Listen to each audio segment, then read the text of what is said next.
Assalamualaikum warahmatullahi wabarakatuh. Bismillahirrahmanirrahim. Alhamdulillahirabbil alamin wassalatu wassalamu ala asyrafil anbiya'i wal mursalin sayyidina wa maulana Muhammadin wa ala alihi washabihi ajmain amma ba'd. Pada kesempatan kali ini kita akan mengenal lebih dalam atau membahas mengenai tradisi budaya perkawinan dalam masyarakat Banjar yang ada di Kalimantan Selatan.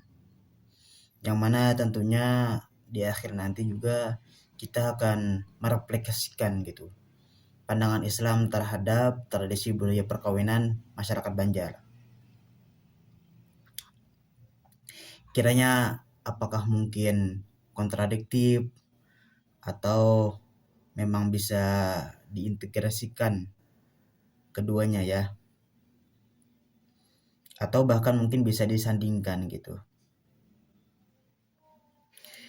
Yang mana kita ketahui bahwasanya upacara yang ada di Banjar ini adalah upacara ritual perkawinan yang kalau saya teliti, saya riset, ini adalah upacara yang sangat kental dan sangat banyak sekali tahapan-tahapannya. Dimulai dari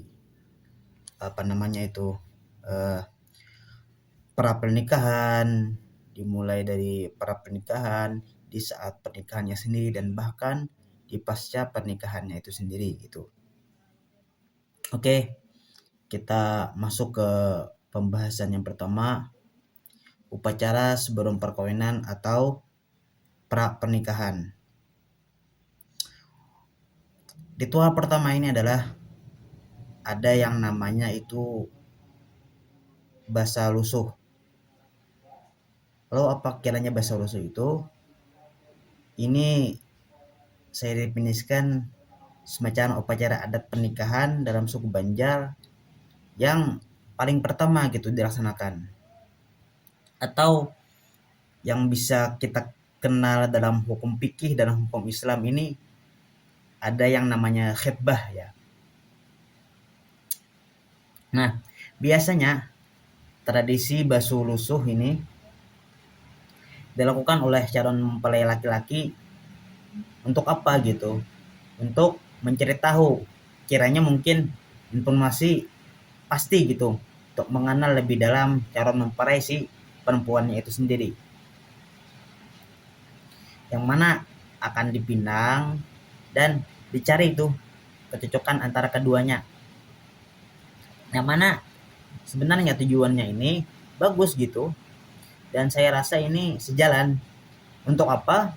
Untuk mengumpulkan informasi tentang calon si istri dan kiranya mungkin memastikan seberapa cocok mungkin ya kedua calon mempelai itu sendiri,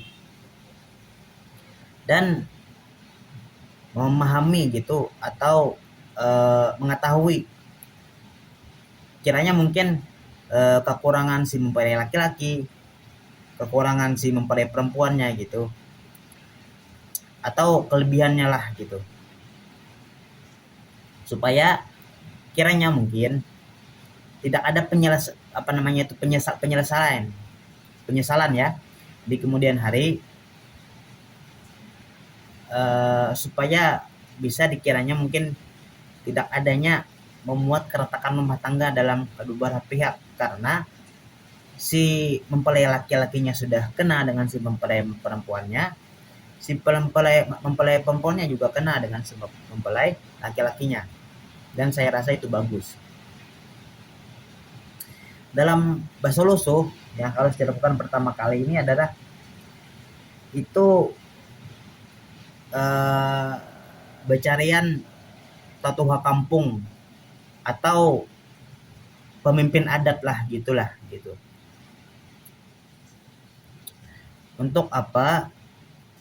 Untuk mengetahui seluk-beluk mungkin ya desa dari calon perempuan yang diinginkan, bisa melalui juga perangkat-perangkat desa.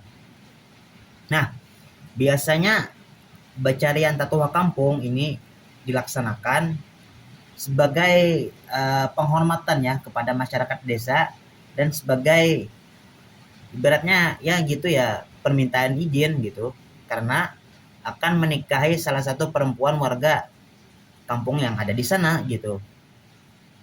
Nah, tahapan selanjutnya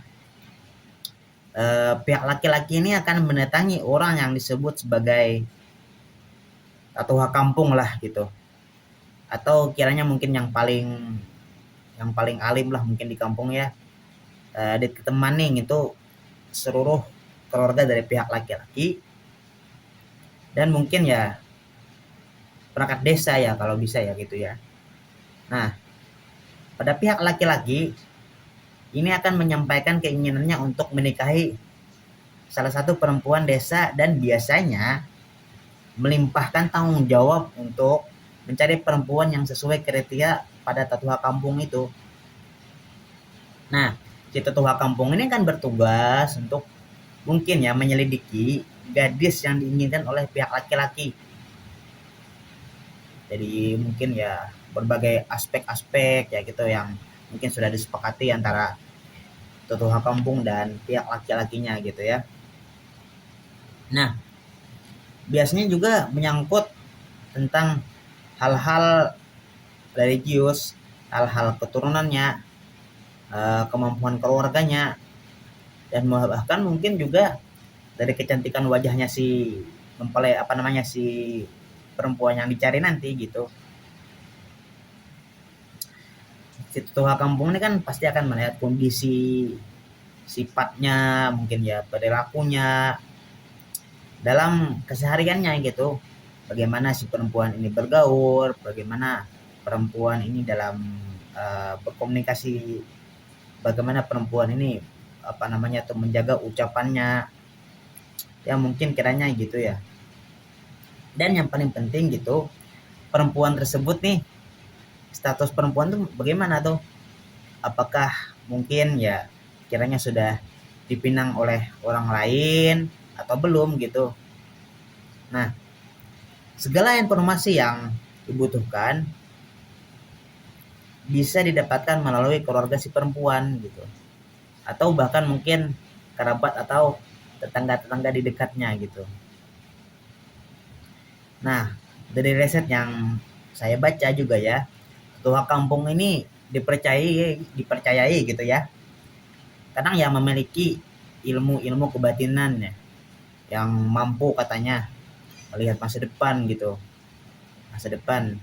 Nah, dari pihak laki-lakinya juga memberi harapan gitu, pendapat dan arahan dari ketua kampung gitu dalam hal kecocokan atau tingkat kejodohannya. Nah, dalam penghitungan kecocokan ini ada juga yang namanya disebut bilangan. Tradisi ini sering dilakukan ya. Bahkan mungkin sampai sekarang gitu masih dilakukan gitu.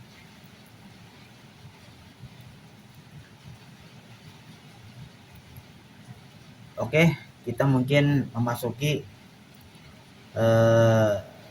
tadi apa ya? Babilangan ya. Nah, babilangan ini dalam bahasa Banjar gitu, selain dilakukan untuk perjodohan, ini bisa mengetahui hari yang tepat untuk perkawinan tuh. Babilangan itu kalau yang saya cari itu kan adalah sebenarnya kan bertanya tanggal baik lawan orang ya, orang pintar gitu atau tuan guru gitu ya, atau tuan guru. Untuk menentukan calon istri atau suami, karena masyarakat Banjar ini juga selalu melakukan hal yang sama, bertanya kepada orang-orang pintar atau yang disebut dengan tetua kampung tentang baik atau tidaknya kalau mereka disatukan gitu ya. Kalau dalam bahasa Banjar tuh ngarannya apakah saurat ya atau sajudoh kah gitu. Bila mungkin kiranya tuh saurat atau sajudoh gitu, maka kada menutup kemungkinan untuk perjodohan ini bisa dilanjutkan, atau kada seorang saja itu bahkan bisa dibatalkan gitu. Namun masyarakat Banjar masih ya kental ya, bisa saya bilang gitu ya, mempercayai adanya hitungan atau bilangan kapan hari perkawinan yang tepat gitu. Berhitung nama itu kan, menghitung nama kira-kira apakah memang cocok, apakah kira-kira memang bisa disatukan gitu.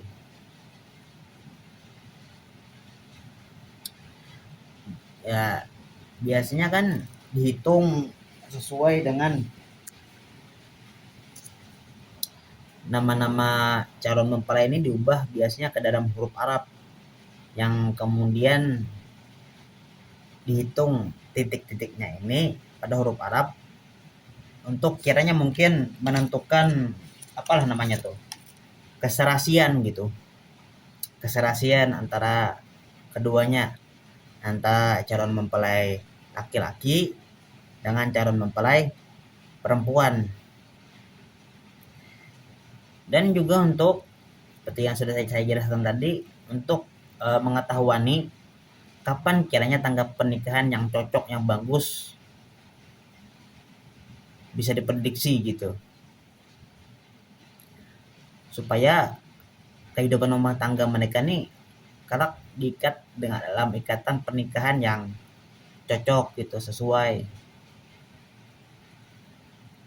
Nah tahapan ini bisa menjadi patokan tuh, atau simpulan yang digunakan tatuha kampung dalam apa? Dalam menentukan apakah keduanya nih kiranya mungkin berjodoh atau tidak gitu saat bahasa rusuh, untuk bisa melanjutkan, apakah bisa melanjutkan ke jenjang berikutnya, yaitu jenjang berikutnya itu adalah bahasa Banjarnya itu badatang tuh.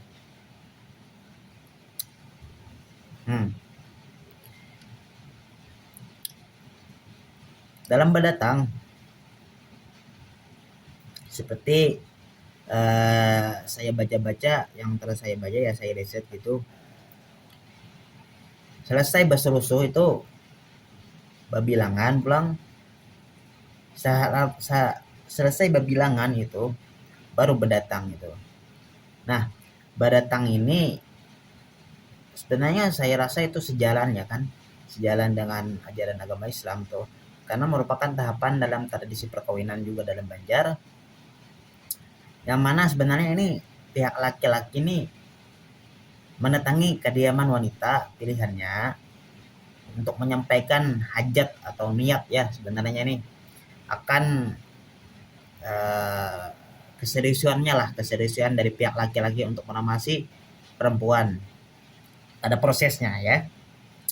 Calon pengantin laki-laki ini pasti diantara atau dibawa oleh keluarganya menuju ke rumah si calon pengantin perempuan dengan tujuan untuk apa sebenarnya ya, untuk mengikat gitu, bertunangan dengan resmi, agar tidak mendapat gangguan oleh pihak luar.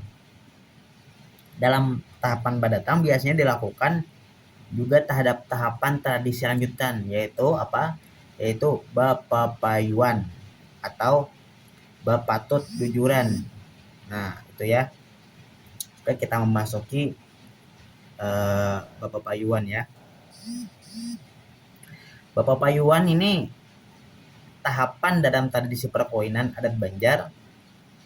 Upaya itu kayak sebenarnya itu perundingan atau kesepakatan antara keluarga calon pengantin laki-laki dengan keluarga pengantin si perempuan gitu. Nah dalam tahapan ini sebenarnya ini ditentukan kiranya seberapa besar jujuran ya, atau jumlah uangnya ya nih yang disepakati ini sebenarnya mau berapa gitu ya kan. Dan ketentuan tanggal pasti pelaksanaan akad nikah dan resepsi nih sudah mungkin ya kiranya mungkin sudah didiskusikan. Nah biasanya dalam tahapan ini kedua belah pihak ini akan bahasanya itu ya berdiskusi lah atau bernegosiasi ya secara musyawarah untuk mencapai kesepakatan yang kiranya ya bisa dikatakan adil dan sesuai dengan kemampuan si calon mempelai pria. Nah, bisa juga dari pihak perempuannya ini mengikhlaskan gitu berapapun jujuran yang akan diberikan oleh pihak laki-laki. Nah, uang jujuran biasanya itu ditentukan oleh pihak perempuan, kan seringnya kan gitu kan. Yang pastinya dari hasil musyawarah atau tawar menawar terlebih dahulu untuk mencapai kesepakatan agar kiranya ya tidak membebani pihak laki-laki atau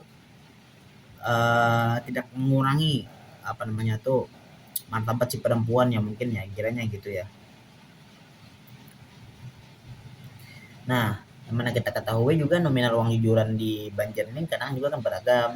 Biasanya juga dimulai dari bisa jutaan, 20-an juta, bahkan sekarang ini kan sampai ratusan juta. Atas dasar apa? Atas dasar ya kesepakatan antara dua belah pihak gitu. Dua belah pihak antara si laki-laki dan dari pihak perempuannya ya gitulah. Ada beberapa faktor juga yang menyebabkan besaran nilai jujuran ini tergantung dari beberapa hal ya. Bisa ya karena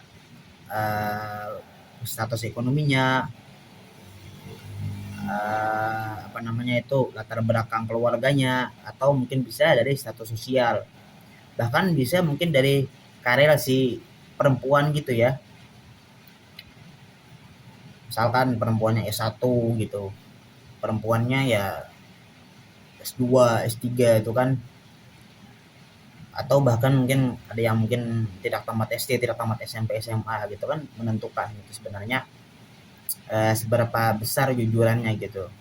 Pun juga kondisi fisiknya juga, kecantikannya itu juga bahasanya itu ya menentukan lah. Nah, tujuan Bapak Iwan ini kan sebenarnya untuk menyepakati jumlah jujuran tuh agar supaya kiranya mungkin tidak memberatkan ya salah satu pihak lah. Juga kan untuk menjaga kehormatan keluarga gitu, terutama dalam di pihak keluarga perempuan lah gitu.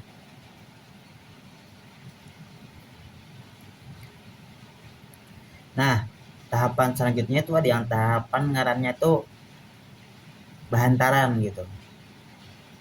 Nah, mahantar ini artinya kan sebenarnya kan mengantar dalam bahasa Banjar gitu kan.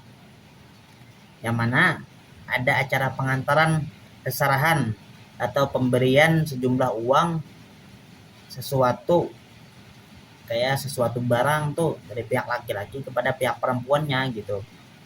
Sebagai pemberitahuan bahwasanya kepada masyarakat keduanya telah bertunangan tuh. Laki-laki perempuannya sudah bertunangan itu. Nah, yang uniknya biasanya juga kan tahapan ini dilaksanakan dengan berombongan tuh. Ada ibu-ibu yang membawa apa gitu ya. Rombongan ini membawa buah tangan tuh, atau seserahan yang biasanya dilengkapi dengan adanya anak pohon pisang gitu. Kayak mungkin juga ada juga yang bawa tunas kelapa yang sudah dihiasi dengan gantungan uang gitu.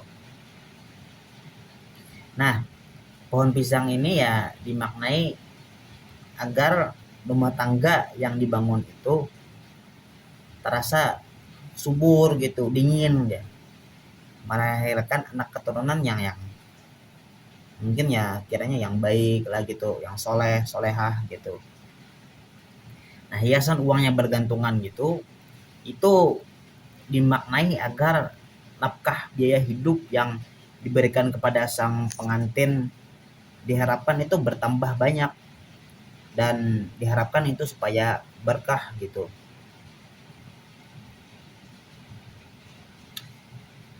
Nah, upacara ini biasanya dimulai dengan kata-kata pembuka dari pimpinan upacaranya juga tuh. Bisa dimulai dengan membaca basmalah gitu, bisa dimulai dengan membaca sebagai pembuka itu Al-Fatihah gitu. Nah, pemimpin upacara ini biasanya dipimpin oleh seorang ibu-ibu yang memang sudah ditugaskan gitu, diberi upah gitu ya, untuk menyampaikan pidato yang dibumbui dengan pantun. Pantun yang kadang pantun yang apa bahasanya itu ya, jenaka gitu ya. Nah, jika pihak laki-laki telah selesai menyampaikan pidato, ibu dari pihak perempuan ini diberikan kesempatan untuk membalas ucapannya itu sebagai tanda terima kedatangan dari pihak laki-laki gitu ya. Yang menarik sih sebenarnya sih gitu. Dan tradisi ini saya sering menemuinya, terutama di kampung saya. Oke, tahapan selanjutnya itu ada bahantaran jujuran gitu. Nah, prosesi ini adalah pemberian sejumlah uang jujuran gitu dari pihak laki-lakinya kepada pihak si perempuannya sebelum berlangsungnya pernikahan. Nah, jujuran ini perlu digarisbawahi bahwa tidak sama dengan mahar atau mas kawin. Jujuran ini biasanya tuh jumlahnya tuh lebih besar tuh, seperti yang saya katakan tadi ya, bisa berjuta-juta, berpuluh-puluh juta gitu. Bisa mungkin sampai ratusan juta kalau sekarang ini kan. Yang mana berfungsi untuk sebenarnya sih untuk membiayai pelaksanaan acara pernikahan, resepsi, walimahnya lah gitu ya. Atau ada selamatan, ada syukuran gitu kan, ya, hasil dari mas kawin itu kan, apa namanya tuh, jujuran itu. Dalam proses bahantaran jujuran, uang jujuran tuh diletakkan di dalam bakul tuh hari itu, atau tempat mencuci beras ya, bakul atau yang mana masyarakat dulu tuh meyakini bahwasanya uang jujuran tersebut nantinya menjadi bekal gitu ya kehidupan kedua calon mempelai yang selalu diingin dan selalu ya di ada rezeki ya, sebagaimana tempat pencucian beras gitu ya gitu, yang mana kita ketahui kan sebagai diairalkannya air dingin tuh, sebagai pencucian apa namanya tuh, sebagai mencuci beras gitu ya, gitu mungkin ya tamsilnya gitu ya.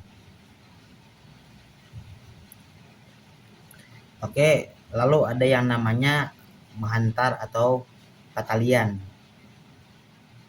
Nah, tradisi menghantar atau patalian ini acara lanjutan atau acara kesatuan dari acara menghantar jujuran tadi. Antara menghantar jujuran atau menghantar patalian ini itu bisa dilaksanakan dalam satu waktu sebenarnya gitu. Bisa juga secara terpisah. Nah, hal ini ya disesuaikan juga dengan jarak waktu akad nikahnya. Apakah dalam waktu yang dekat gitu atau masih dalam waktu yang jauh gitu sebenarnya kan. Antar petalian ini adalah ini apa namanya tuh, acara penyerahan pelengkapan perempuan seperti kayak pakaian, ada perhiasan gitu, mungkin sepatu hak, kalau ini mungkin sekarang ini ya mungkin skincare, make up gitu, yang diperlukan ya untuk si mempelai perempuan itu sendiri.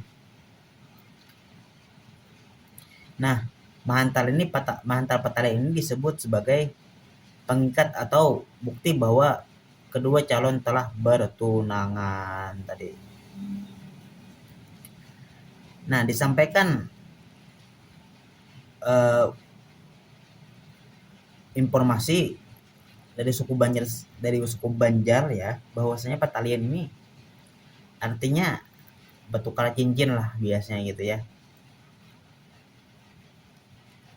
bertukar cincin gitu. Nah, Tahapan selanjutnya ada juga yang namanya mandi-mandi pengantin gitu. Nah, tradisi mandi-mandi untuk pengantin yang menggunakan beberapa bahan, melewati beberapa prosesi yang mana tujuannya ini sebenarnya untuk simbol untuk membersihkan ya katanya, atau menyucikan secara jasmani dan rohani gitu. Karena pada hari berikutnya calon mempelai akan melaksanakan salah satu tugas suci dalam hidup dunia ini kan. Itu apa sebenarnya kan? Yaitu menjalin mahligai perkawinan. Sebenarnya kan mandi pengantin ini kan hanya untuk menyucikan badan tuh, tapi maknanya ini bahwa calon mempelai ini artinya kan siap gitu sebenarnya untuk menyucikan diri lahir dan batin gitu. Nah, dalam pelaksanaannya upacara adat mandi pengantin ini, setelah semua sesajian dan seperti mungkin kelengkapan upacara adat tersedia lengkap sudah ya, dengan orang-orang yang memandikan itu berhadir, maka dimulailah acara ini. Si calon pengantin didudukkan berdampingan gitu dalam tradisinya ya, di serambi muka rumah gitu, atau di ambien lah, atau bisa juga di bagian belakang rumah gitu, atau bisa juga tempat dilaksanakan acara mandi-mandi yang memang sudah rutinan dikerjakan di sana. Nah, pengantin yang sudah siap itu dipakaikan seperangkat baju yang terbuat dari melati, dikhususkan untuk acara mandi-mandi, disiram air pulang gitu, menggunakan seperti kayak nipah oleh wanita yang sudah tua. Nah, lalu kemudian calon pengantin dipapai gitu, atau dipercikkan air menggunakan daun nipah itu bang. Nah, mandi pakai nipah ini dalam perkawinan suku Banjar, di mana calon pengantin melakukan mandi khusus tuh menggunakan air yang diberi tambahan nipahnya sendiri gitu. Nah, setelah mandi ini pulang, si calon pengantin pria dan wanita ini disisiri, diminyaki, bahkan dipupuri itu, atau dipakai apa namanya itu, dipakai bedak ya, bedak. Nah, berpupur ini adalah ibarat tuh kayak prosesi mengoleskan bedak tradisional pada wajah dan tubuh calon pengantin, yang mana tujuannya untuk memberikan aura ya, aura kebersihan, aura keceriaan lah, aura kecantikannya mungkin ya. Nah, biasanya bedak ini dibuat dari bahan alami seperti tepung beras, kunyit, mungkin rempah-rempah wangi yang lainnya lah. Nah, selanjutnya ada juga yang namanya batimung. Batimung nih itu mandi uap lah bahasa Indonesia, ini dilaksanakan tepat sebelum pernikahan berlangsung. Biasanya H-1 biasanya itu yang dilakukan, biasanya pada malam hari sebelum pernikahan berlangsung. Nah, batimung ini sebenarnya tradisi itu membersihkan diri gitu katanya tuh, dengan cara mengurung diri di dalam kurungan tikar, lalu menghadapkan diri ini pada air rebusan yang telah dicampur wangian gitu, sebagai salah satu tradisi perkawinan adat.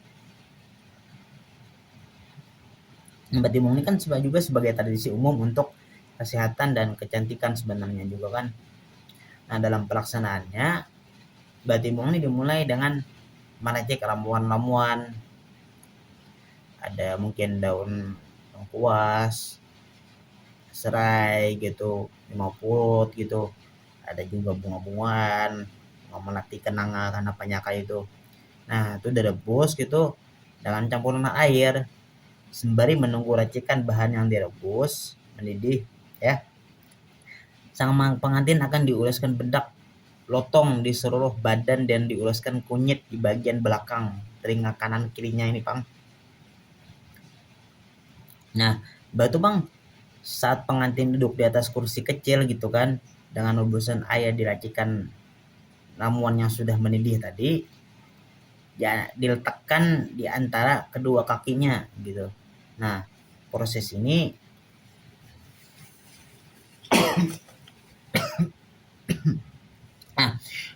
ini ditutupi atau dibungkus dengan tikar purun gitu atau tikar anyaman gitu.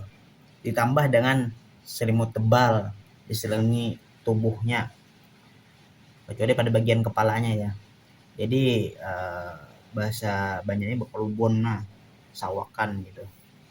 Hal ini ya dilakukan agar tidak ada udara masuk sehingga uap panas dari rebusan batimbung ini kerja ya secara efektif lah, cepat gitu.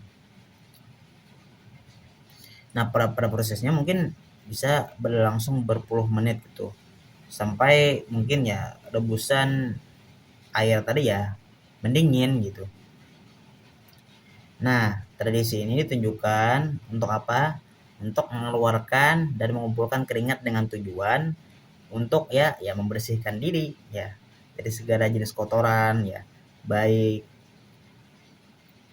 kotoran buruk gitu, habis semuanya dibuang gitu, maupun mungkin dari segi emosionalnya atau mempereskan badan serta kayak apa namanya tuh mentalnya, sehingga mungkin pada hari acara pernikahan ini sang pengantin tampil dengan keadaan yang bersih, tercium harum, terlihat mukanya tuh segar gitu, kayak memancarkan aura yang bersih gitu ya. Oke. Tahapan selanjutnya ada yang namanya batamat Al-Quran. Nah, batamat Al-Quran ini rangkaian adat pernikahan juga sebenarnya masyarakat Banjar yang mana dilaksanakan saat acara bahantaran. Nah, batamat Quran ini kegiatannya ya membaca Quran sebenarnya kan dari calon mempelai perempuannya.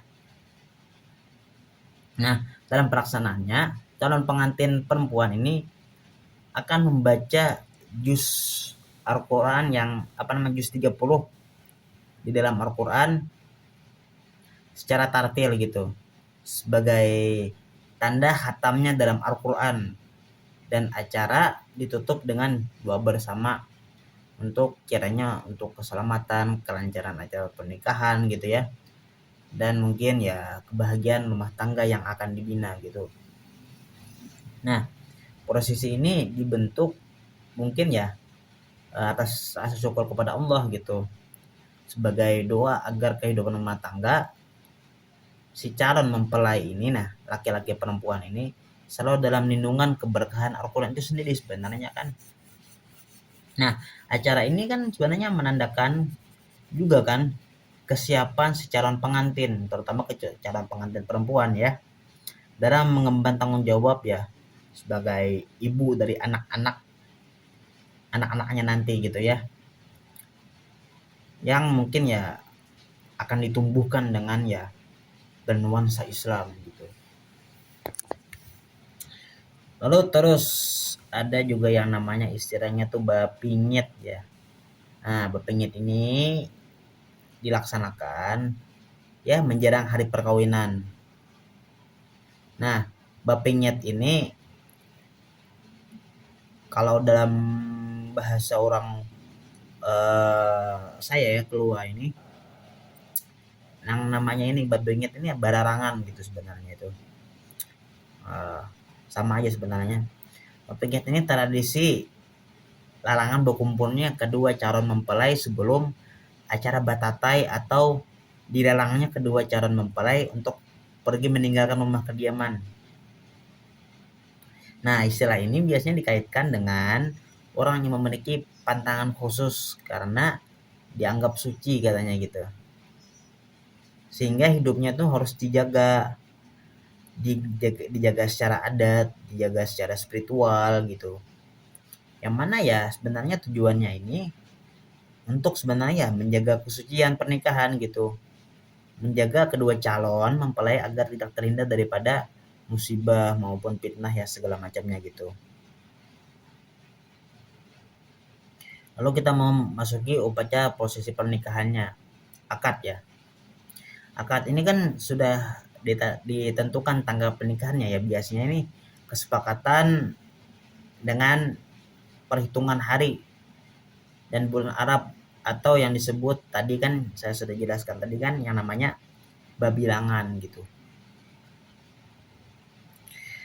Prosesi akad dalam pernikahan adat Banjar sudah seperti akad pernikahan Islam. Pada umumnya sebenarnya akad nikah ini dipimpin oleh seorang penghulu gitu atau wali nikah yang telah diwakilkan si penghulu, dan ini disaksikan oleh 2 orang saksi untuk kiranya mungkin mengesahkan hubungan kedua mempelai dalam segi agama dan hukum gitu. Dan biasanya akad nikah ini kalau di tempat saya ya berlangsung di KUA, nya sendiri, bisa juga di rumah si mempelai perempuannya. Ya itu sesuai dengan kesepakatan dari pihak laki-laki dan perempuannya mungkin ya. Nah, zaman dulu mas kawin atau jujuran pada saat akad pernikahan harus disebutkan secara penuh. Wah, zaman dulu tuh. Sebagaimana disepakati awalnya kan. Nah, permintaan untuk menyebutkan jujuran ini biasanya berasal daripada si laki-laki. Karena apa? Karena ini menyangkut kekuatan status sebenarnya ya. Kekuatan status gitu.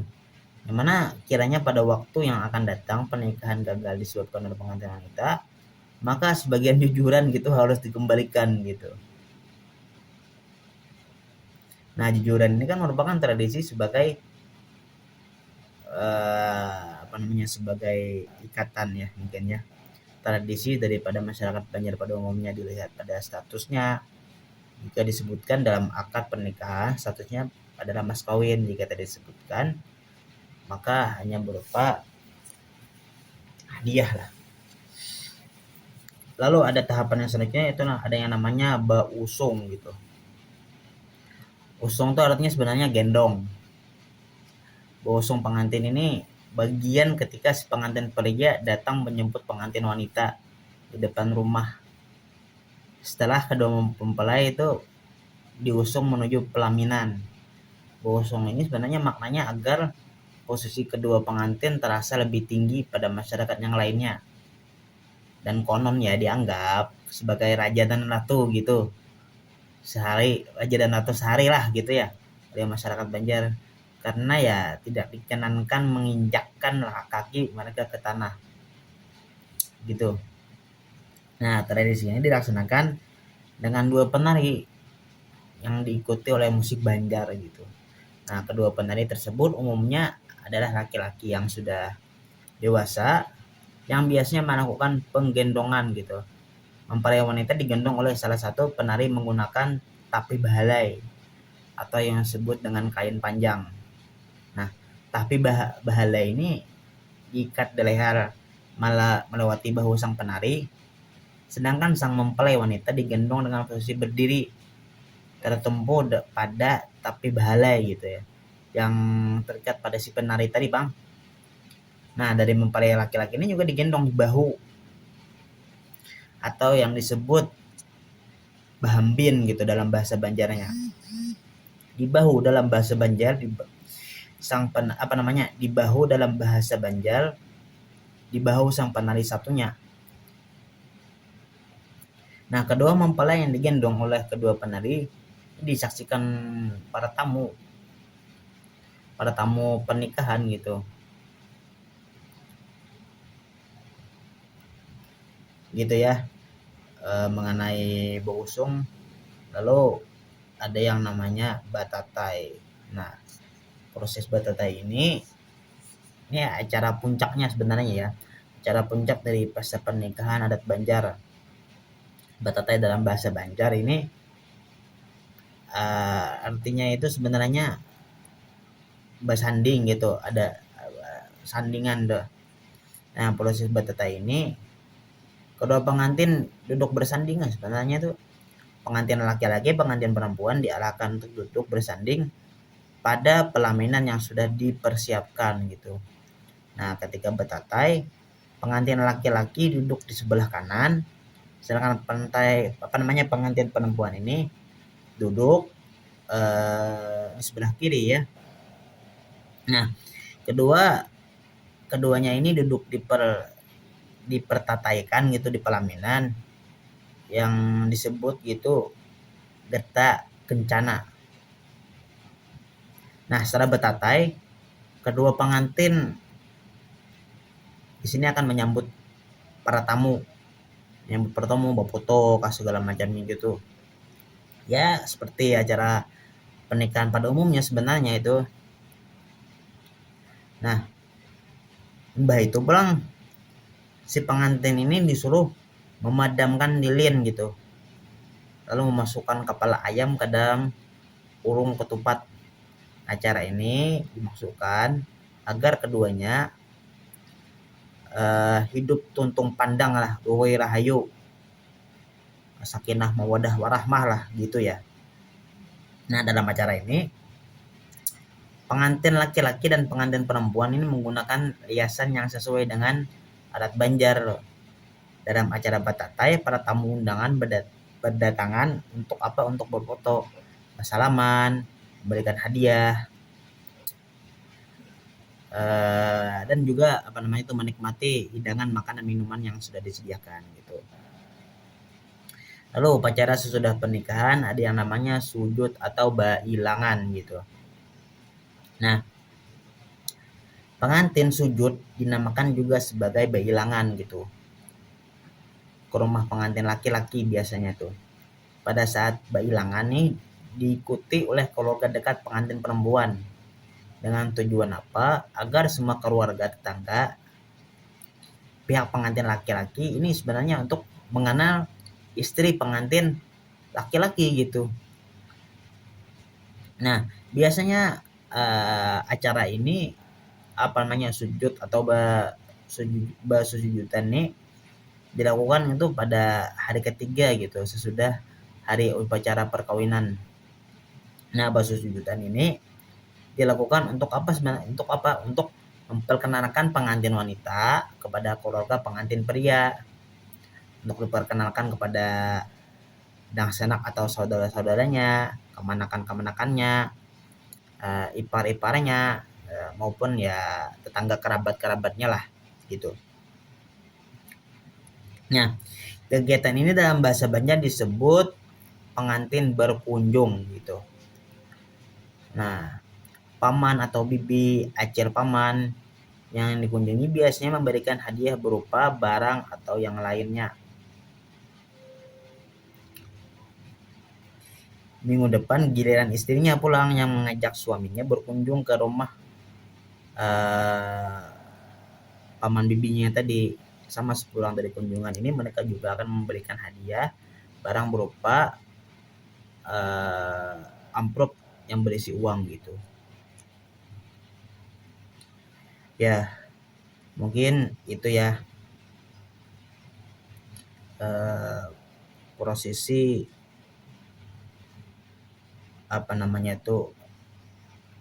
pranikah, prosesi pernikahan dan pasca pernikahan, adat istiadat budaya Banjar gitu.